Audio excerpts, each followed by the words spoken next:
If someone's problem was how to network, they wouldn't need you because the how is everywhere. There's millions of articles and videos on how to network. The challenge, the gap, is how do I? We've all been hearing this recession word thrown around, and if you're a business owner, it may start to get your stomach in knots.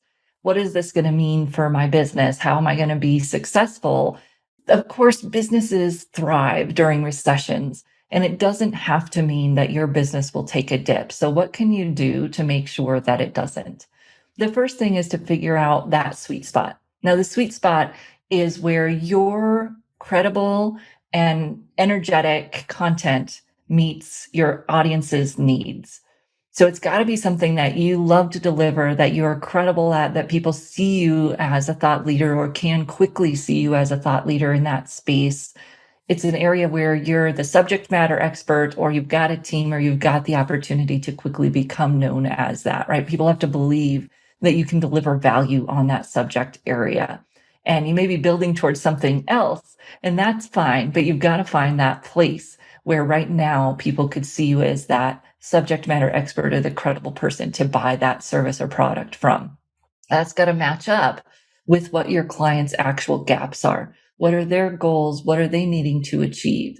And how you're going to make sure you're targeting the people that actually need what you're selling and finding out what their needs are. What is the gap? What is their pain? And what is that aspirational goal that they want to achieve if they buy your product or service?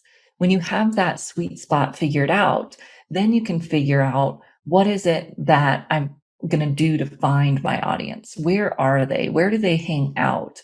What conversations are they already having?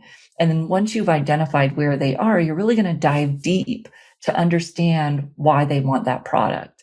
What is it that they're missing from what they're doing right now? What are their comfort zones? And they're really enjoying what they're doing right now, but I could pick at that a little bit to get them where they want to go next. That balancing act, if you will, between showing them that they know some things and they're doing it well, and then here's how they would get to that next level so that there's not too much of a tension between the pain that you're sharing with they are right now and where they would want to be. Then those entry points of how will they start to do business with you? And you want to map those out before you start creating your content, because what the offer is, you want the content to lead into that. And so a lot of people just start creating content when they really aren't clear on the offer. And then there's a mismatch, or it's not a clear lineage into that offer, and it feels stilted or it feels pushed and it just doesn't work. And that oftentimes happens with sales when you feel like, hey, this just doesn't kind of fit. It can be because the offer isn't really matched to the content that they're creating. So what are those offers going to be? What is the entry point for someone to do business with you? And what are the opportunities to engage at bigger levels, perhaps up from there? And then what is that lead generation tool going to look like? Again, mapping that out before you start creating content. What's the call to action going to be? Or a few different calls to action, perhaps, where they're really going to want to engage with you. How are they going to get engaged with you? How are you going to get their contact information? Yes, a follow and a join my group and all of that is okay. But today, as we can see with the fall of Twitter, it's really about figuring out your email list, getting people's contact information to the place where you can always have it, even if your social media gets taken away tomorrow. Once you have that figured out and that strategy, then you can move into the content creation. What your service is going to be that fulfills your calling, your message, as well as your client's needs. You figured out where are they? You've started to engage with conversations around what do they really need? What are their pains? And what are their aspirations? And you've got those tools thought about in terms of your offer and your lead generation tool. Then when you go to start to create content, now it's going to feel more organic. You've got the challenges they're facing. You've matched an offer up to fix that challenge, and you're creating content that adds value without covering all the steps so that you've got that next step. Now, this is tricky in today's marketing because people can feel it when you're holding back, right? And there's a million opportunities out there to read free content. This is one of the challenges that people often face in the career space. I want to have that opportunity for someone to work with me. How do I do that?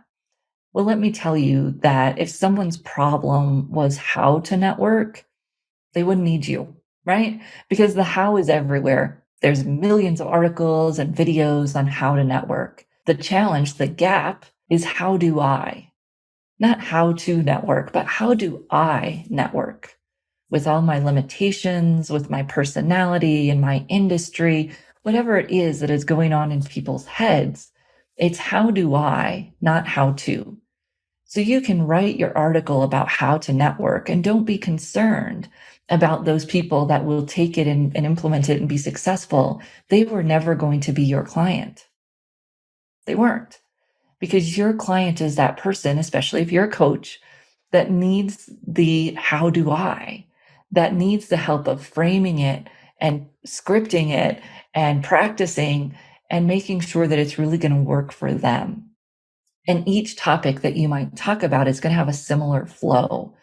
So you can write about the what without any reservation. You can even write about some of the how without reservation. So people know they should be networking. Here's some ideas on the how. And then your call to action might be, a networking checklist if you want the structure to make it happen faster, or the networking scripts if you want some language to get you going and make it easier. So you can see how you can still give people a lot of value. And then your lead gen tool or your service is that one next step. And don't forget that the call to action is simply that invitation of this is what you can do if you need more help.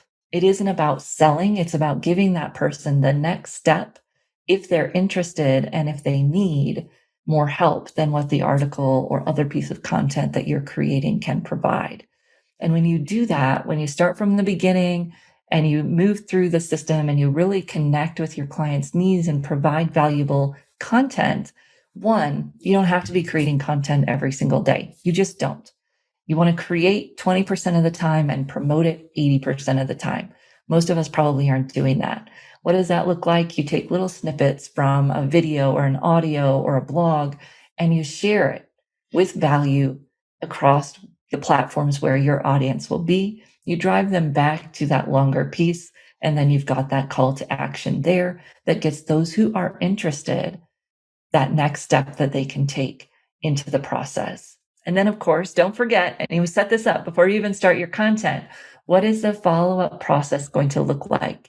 If someone does put in their email to get that lead generation tool, there needs to kick off some kind of process where you have an ongoing communication with that person. It could be automated, but watch out, make sure it's still engaging and doesn't feel like you're just one number on my list.